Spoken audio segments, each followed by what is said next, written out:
I never should have gone out there, not alone, not at night. But when I got that text, just a single message with GPS coordinates and the words, "You have to see this," my curiosity got the best of me. The location was deep in the woods outside Fayetteville. Kind of place where trees grow so thick they tangle like skeletal fingers, clawing at the sky. I hesitated. Every instinct told me to ignore it, but there was something about the message.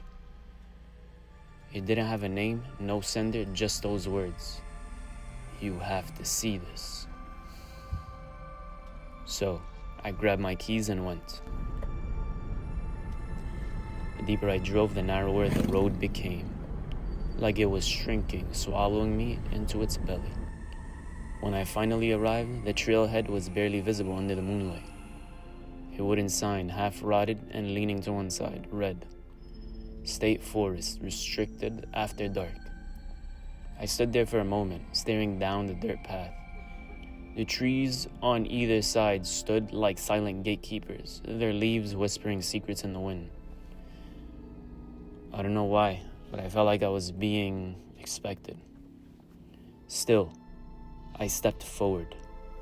The air was thick, damp, like the woods had been holding its breath, waiting for me. At first, everything seemed normal. The usual sounds of the forest. Crickets chirping, twigs snapping beneath my feet. But then, something changed. The air shifted, the temperature dropped. I felt like I had walked through an invisible wall of ice. And then silence. Not just quiet, complete silence. The kind that presses against your ears, heavy and unnatural, like the world had stopped breathing. That's when I saw it. A shadow standing deep in the trees, just beyond the reach of my flashlight. Tall, motionless, watching. I called out, "Hello." Nothing. Then snap. A twig breaking, but it didn't come from where the shadow stood. I spun around, shining my light in every direction. No one. But that feeling didn't go away. That prickling sensation on the back of my neck, like cold fingertips running down my spine. I kept moving, faster now, deeper into the woods. The trail twisted unnaturally, like it had been designed to confuse. The deeper I went, the more I realized something was very wrong. The trees, they were moving, not swaying in the wind, shifting. I looked back, expecting to see the path behind me, but it was gone. The trail, the entrance, my car vanished. Panic set in. My breathing turned shallow, my hands clammy. That's when I saw her.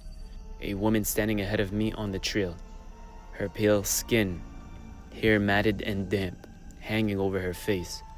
Her dress, if you could even call it that, was torn, hanging from her body like rotten curtains. She wasn't standing on the ground, she was hovering. Then she smiled.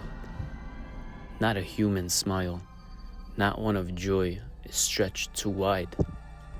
Her teeth too sharp, like glass shards, arranged in a grin, and she whispered, "You shouldn't be here." Branches tore at my arm like skeletal fingers, the ground uneven beneath my feet. Behind me, the whispering grew louder, overlapping, more voices.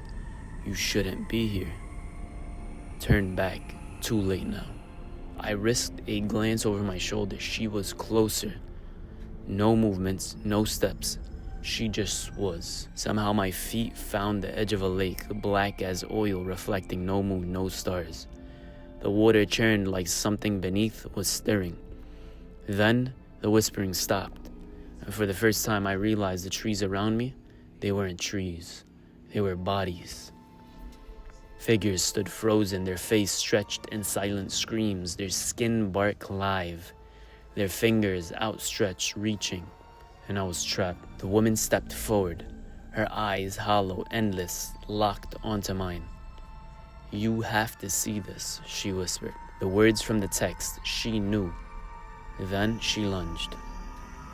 I fell backwards, landing on damp, moving earth, hands gripping my ankles, pulling me down. I kicked, thrashed until suddenly I was alone. Back at the trailhead, the sign, the entrance, my car, as if none of it had happened, except I wasn't alone. I turned, and there, standing right beside me, was the woman, smiling. "You shouldn't have come," she whispered. Then she handed me a phone, my phone, and on the screen, a new message from me.